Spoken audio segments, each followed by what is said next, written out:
On avait enregistré l'avant-combat au Tiger Gym à Saint-Apollinaire. C'est l'après-combat maintenant, Philippe. Depuis les studios Zach Prod, c'est écrit en gros derrière nous qui nous accueille pour faire Merci à lui. un petit récap sur ce Tigers Fight 10e édition.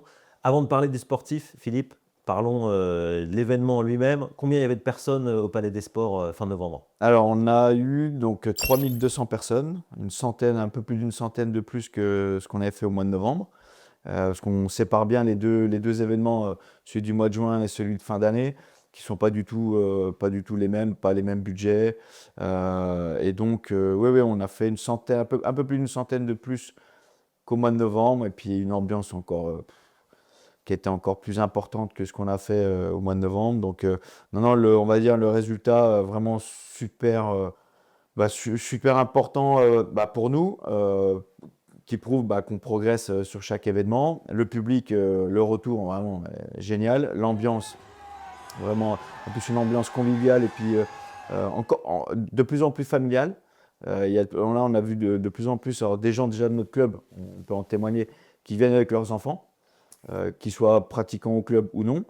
Et puis, même les autres clubs maintenant qui viennent, parce qu'on a de plus en plus de clubs qui achètent des places et qui viennent supporter donc, les combattants, que ce soit les amateurs ou les pros qui officient lors de l'événement, et qui viennent maintenant en famille, avec les femmes, avec les enfants. Et c'est vrai que ça donne une ambiance vraiment plus conviviale et vraiment plus sympathique. Donc là, on a, en termes de supporters maintenant, parce qu'on a vraiment des supporters, ça aussi qui change, ça fait que l'ambiance générale de l'événement était vraiment au top. Bon, et l'objectif maintenant, alors, faut regarder plus vers 2026. L'objectif, alors, Il va y avoir d'autres dates, mais tout ça, ça prend du temps voilà. à se mettre en place. Donc on est en train de voir avec la municipalité de Dijon pour pouvoir continuer à organiser. Alors, normalement, on aura toujours notre événement qui s'inscrit dans le calendrier officiel de la municipalité, donc le dernier samedi de novembre. Donc normalement pour 2026, je crois que c'est le 28 nord, a priori on aura encore cette date.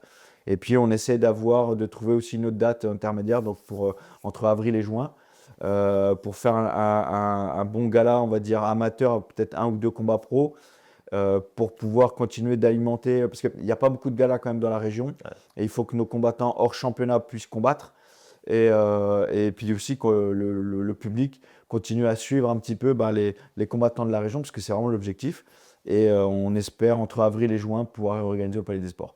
Bon, on passe au sportif maintenant, Philippe. Par où on commence? Parce qu'il y avait des combats dans tous les sens. On peut peut-être commencer par le titre, le challenge Jean-Claude Boutier en boxe anglaise avec Mamo qui combattait devant son public et qui s'est imposé.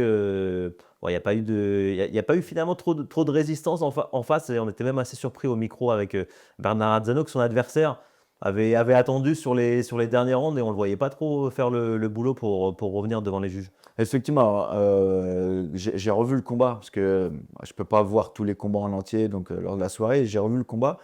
Effectivement, alors, quand j'ai revu, et j'en avais reparlé aussi avec les entraîneurs, etc.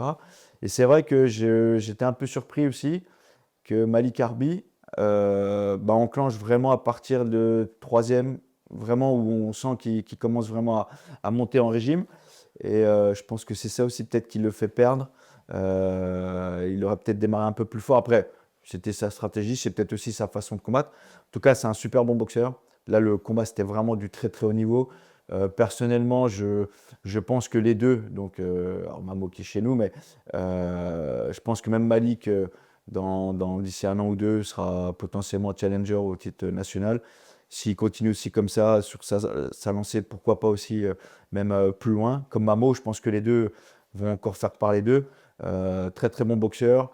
Voilà, on s'attendait à ce qu'il soit vraiment prêt physiquement, qu'il soit contreur comme il l'a été. Comme Mamo était très bien préparé. Là, on a vraiment fait une préparation top niveau. Autant sur la partie boxe pure, avec Mohamed et puis Aymen, ses entraîneurs, qui étaient juste parfaites. C'est la première fois qu'il affrontait un gaucher. Donc on avait fait venir des sparring gauchers pour qu'il puisse travailler toute sa partie technique et tactique face à un gaucher, ses réflexes, etc. Et puis Malik Harbi, vraiment, pareil, au niveau physique. Parce que là, faut se rendre compte que là, les 6 rounds étaient très intenses. J'ai pas compté le nombre de coups qu'il y a eu, mais il était assez important. Les deux avaient vraiment, en termes de préparation physique, étaient vraiment au top. Pareil, je félicite aussi les préparateurs physiques de Mamo, là, Camille et Alan, parce qu'ils ont fait vraiment du bon boulot. Là où ça pouvait faillir, c'était sur le fait de se faire contrer face à un gaucher, parce que Malik Harbi est vraiment un très très bon contreur. Mamo a pris, je crois, 4 ou 5 coups de plein fouet. Ouais, oui, il se fait toucher. Ouais, sans broncher. Donc ça, en fait, c'est aussi à haut niveau en boxe anglaise, c'est très important de savoir que son boxeur est capable de prendre les coups et de retourner au combat sans être trop affaibli. Et là, il nous a prouvé qu'il les prenait et qu'il était capable aussi d'en donner et de toucher. Et ça, c'est important. Donc Malik Harbi s'est retrouvé 2-3 fois. Quand vous avez un boxeur de toute façon qui accroche sur un ou deux coups et qui se retrouve à accrocher, c'est qu'il s'est fait toucher. C'est arrivé 2 fois, je crois, dans le combat. Donc Mamo a réussi à passer ce challenge. C'était vraiment le meilleur boxeur qu'il a affronté de toute sa carrière. Donc c'était important qu'il passe ce test-là. Et la suite pour lui maintenant qu'il a remporté ce challenge Jean-Claude Boutier? Alors, donc quand on remporte le challenge Jean-Claude Boutier, on rentre dans le top 5 français. Et coup de bol, donc Hugo Morel, donc je crois il abandonne son titre national pour viser l'Europe. Et puis le numéro 2 ou numéro 3 qui a beaucoup d'inactivité, donc c'est Pénaud, c'est un ancien du pied-point d'ailleurs, qui va, je crois, sortir du classement. Donc ça fait que Mamo, Peut-être monter en voilà, montée, ouais. Mamo, je crois qu'il va monter peut-être même en numéro 3. Donc ça veut dire que potentiellement dans les mois à venir, il pourra challenger le champion de France. Et chose qu'on aimerait bien faire, pourquoi pas au mois de novembre, en fin d'année. Mais voilà, ça veut dire que là, on franchit vraiment les étapes. Et non, c'est vraiment un combat de très haut niveau. Moi, je remercie vraiment aussi l'adversaire parce que c'était x2 pour faire un beau combat. En plus, il avait un super bon public. Ça fait que voilà, les supporters de Harbi, les supporters de Sloan, en tout cas les Dijonais, se sont renvoyés la balle en cœur. C'était vraiment super sympa. Et ça a donné, voilà, ça a mis le feu au Palais des Sports. Et c'était vraiment, moi, en tout cas, ce que j'espérais aussi. Avec, bien entendu, j'espérais la victoire de Mamo. Il a prouvé qu'il était meilleur, en tout cas, ce jour-là. Et qu'il méritait d'être maintenant numéro 3 français. Bon, on passe au pied-point, Philippe, maintenant avec le tournoi A4. En plus, c'était chez les moins de 80 kg. Donc, et on l'a vu au physique, il était assez affûté. Ouais. Et c'est Fabien Bignel qui l'a emporté. A précisé que ça faisait 2 ans qu'il était en plus pas monté sur le ring. Il revenait d'une blessure, il s'était fait opérer, il m'avait raconté tout ça. Et c'est lui qui a été le plus solide à l'arrivée. Au bout de l'effort, il était vraiment très fatigué avec Mohamed Chikara. C'était un tournoi vraiment pour le public parce que c'était 4 boxeurs de même niveau avec des costauds, donc des moins de 80 vraiment costauds qui ont de l'expérience. Et je savais que ça allait faire des chocs. Fabien gagne parce que techniquement, il est au-dessus des 3 autres. Physiquement aussi. Ça s'est vu. Et encore, il était un petit peu sur la retenue parce que donc, sa blessure, c'était fracture tibia péronée. Donc, c'est quand même pas anodin. 2 ans sans combattre. Mais voilà, il était motivé. Je lui ai proposé le challenge, il a accepté. Il a bien fait. Et puis derrière, il y a quand même eu des demi-finales. C'était guerre de tranchées.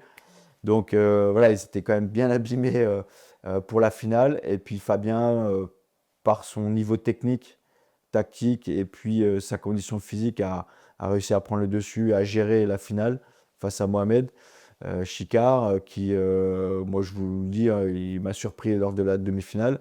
Il était en dessous physiquement, mais mentalement par contre.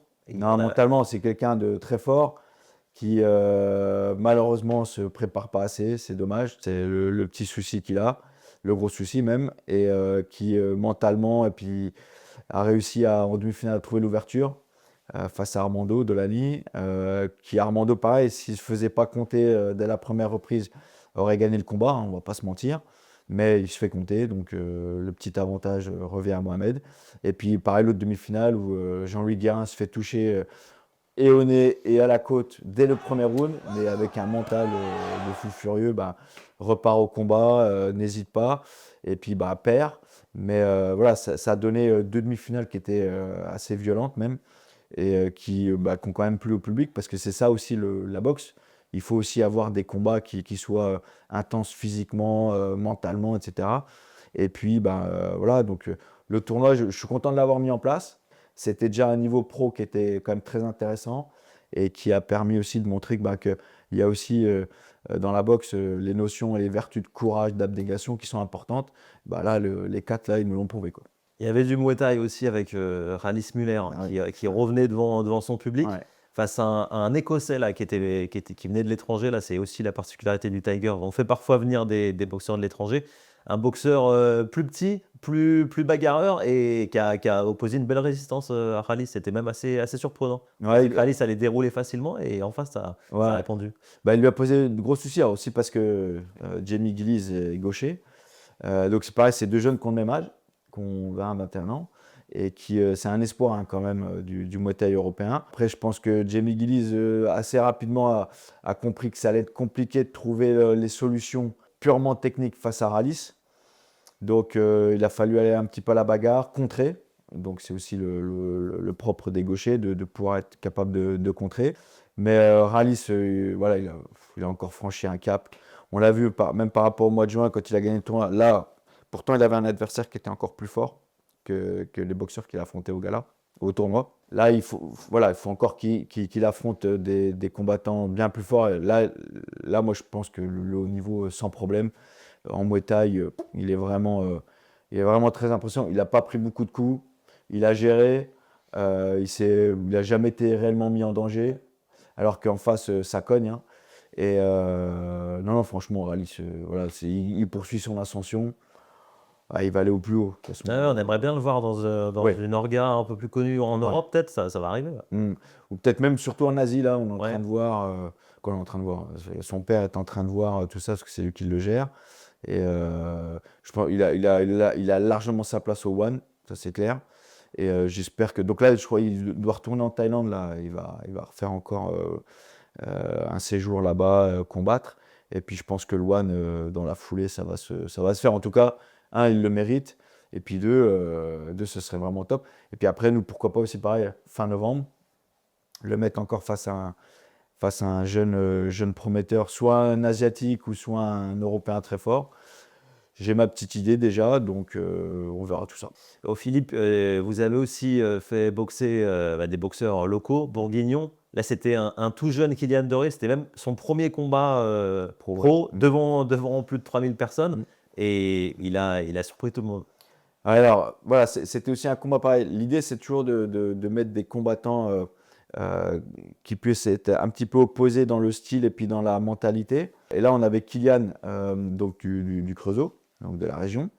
Et en face, je voulais mettre Ryan Amrouni, qui avait fait la finale donc, contre Rallis Muller au mois de juin. Et donc vraiment deux styles différents. Et pareil, ça a fait des étincelles.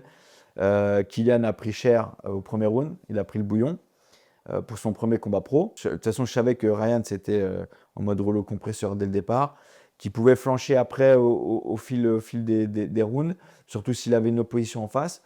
Mais voilà, Kylian a pris le bouillon, il a pris le bouillon au premier round.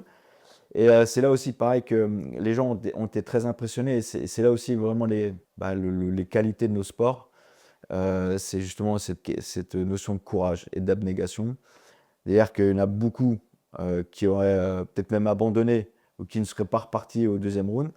Et puis, Kylian, lui, il est reparti parce que, un, il est bien préparé. Et deux, il a quand même un entraîneur, donc Séverin, qui s'occupe très bien de lui. Et on voit qu'il y a une connexion entre eux. Et quand le boxeur a confiance limite aveugle en son entraîneur, derrière, en fait, il n'est pas tout seul à monter et que voilà, il y a quelqu'un qui le pousse dans le dos et qui le retient et qui l'aide à se relever. Et ce qui lui a permis de dérouler après deuxième et troisième. En plus, il y a son public qui est là, donc forcément, ça lui fait un peu pousser les ailes.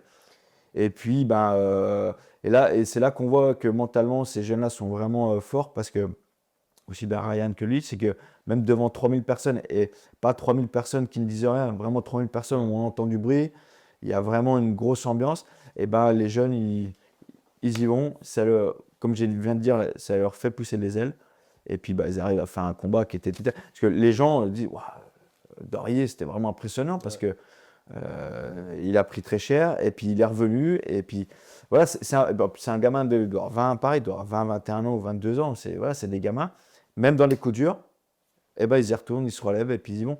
Donc c'est vraiment important d'envoyer ces images-là. Et Ryan, pareil, Ryan, c'est un jeune qui est ultra prometteur. Il y avait un style de mémoire un peu plus nonchalant. Plus nonchalant. Ouais. Ouais, c'est pour ça, c'est vraiment deux styles différents, très nonchalants, il a la foudre, il frappe, il lâche pas l'affaire. Peut-être une baisse de régime, surtout sur le problème, perte de lucidité. Ce qui lui fait perdre le combat, c'est les saisies répétées, alors que c'était en K1. Malheureusement, voilà, quand on se fait pénaliser 2 fois, on perd le round et c'est ce qui a fait la différence. Donc voilà, ça c'est un manque de lucidité. C'est-à-dire que, mais ça c'est pas grave, c'est aussi un manque d'expérience. Ryan, il a tout l'avenir devant lui et moi pareil, des Dorier, des Amrouni, des Muller, tout ça, c'est des jeunes qu'on a envie de faire revenir parce que ils combattent avec leur cœur, avec leur trip. Ils viennent de très bonnes écoles. Voilà, les entraîneurs qu'ils ont sont vraiment très forts. Et donc, voilà, moi, franchement, c'est ça l'esprit du Tiger. Faire monter les jeunes avec un esprit combatif et prouver au public que voilà, c'est pas parce qu'on prend des coups ou des coups durs qu'il faut abandonner. On retourne au charbon et puis tant que la cloche n'a pas sonné, on continue de se battre. Il faut qu'on parle, Philippe, aussi du début de la carte qui avait été lancée avec des jeunes prometteurs, des jeunes talents. Ouais, les petits juniors. Donc, je voulais vraiment mettre en avance donc, ces 2 jeunes de la région. Donc, il y a Attila qui est du club de Belfort, que Ronnie qui est donc originaire de Franche-Comté mais qui s'entraîne au Creusot. Et donc 2 jeunes qui sont en équipe de France, qui maintenant sont juniors. Donc, Attila a 1 an de plus, donc il est junior 2e année, puis Ronnie vient de passer en junior 1re année. Et pareil, opposition de style, mais totale. Et pareil, ils ont fait un combat. Ils ont 16 ans. Et pareil, pas peur, malgré les 3000 personnes, malgré le public, pareil, ils avaient chacun leur public. Et puis les petits, ils y sont allés, mais c'était vraiment non, très impressionnant. Et puis un niveau technique déjà qui est impressionnant. Attila fait la différence parce que physiquement, il a une plus grande maturité que Ronnie, je pense, gommera d'ici 1 an. Mais là, les deux, c'était impressionnant, vraiment très impressionnant. Et donc, pareil, ça, c'est les jeunes que, franchement, on les fera boxer les Tigers, sans problème. Philippe, on termine en apothéose avec le combat de la soirée, le main event, le combat principal avec la ceinture Waco Pro qui était à l'arrivée et un Guéric Billet qui est reparti avec la victoire, mais en face, il y avait un client avec Valentin Bombardier. Ouais, c'était compliqué. Donc, pareil, on va pas se mentir, Guéric a frôlé la correctionnelle. On l'imaginait presque tomber sur la fin du combat. Ouais, c'était tendu parce que ça fait que quelques mois qu'il a rejoint, on va dire, le club. Donc, compliqué de se mettre en place, de reprendre des bonnes habitudes. Heureusement, en fait, ce qu'il a sauvé, c'est toutes ces années précédentes de bonne préparation et puis D'expérience. Ouais. d'expérience et puis le fait que ce soit un très bon boxeur. Voilà, c'est ce qui a fait aussi la différence. Et quand vous avez un instinct de boxeur, ça s'est vu dès le premier round. Il compte Bombardier. Sa préparation manquait de peps, trop courte. Donc, ça sert à rien de se mentir. Voilà, la préparation n'était pas adéquate. Donc, il a frôlé la catastrophe. Heureusement pour lui, il a ses instincts et le fait qu'il y ait aussi le public qui le pousse ont permis de garder la ceinture. Mais Bombardier, on l'avait dit avant, je crois, il était prêt. Et on savait qu'il allait être prêt et franchement, il était même plus que prêt. Qui pareil, lui aussi a un entraîneur vraiment très, très, très, très performant. Pareil, une connexion entre les deux qui est impressionnante, donc avec Samir, son entraîneur. Et puis, on avait dit que ce serait en mode diesel qui montrait crescendo. Ça a été le cas. Et s'il n'avait pas été pareil, s'il n'avait pas été compté au premier round, il gagnait le combat et il prenait la ceinture. Donc voilà, tout ça, faut le garder en mémoire. Il ne faut pas le mettre de côté et puis se dire on va retourner au travail. Mais Guéric, on a aussi vu que Guéric, c'était encore un ton au-dessus et qu'il n'a pas été numéro 1 du Glory pour rien, il n'est pas champion en titre pour rien et que c'est quand même un très très très grand boxeur et que ça arrive dans une carrière d'avoir des creux, ça arrive à tout le monde et que maintenant il faut qu'il reparte. Il est jeune, il n'a même pas 29 ans encore, donc il a encore le temps devant lui.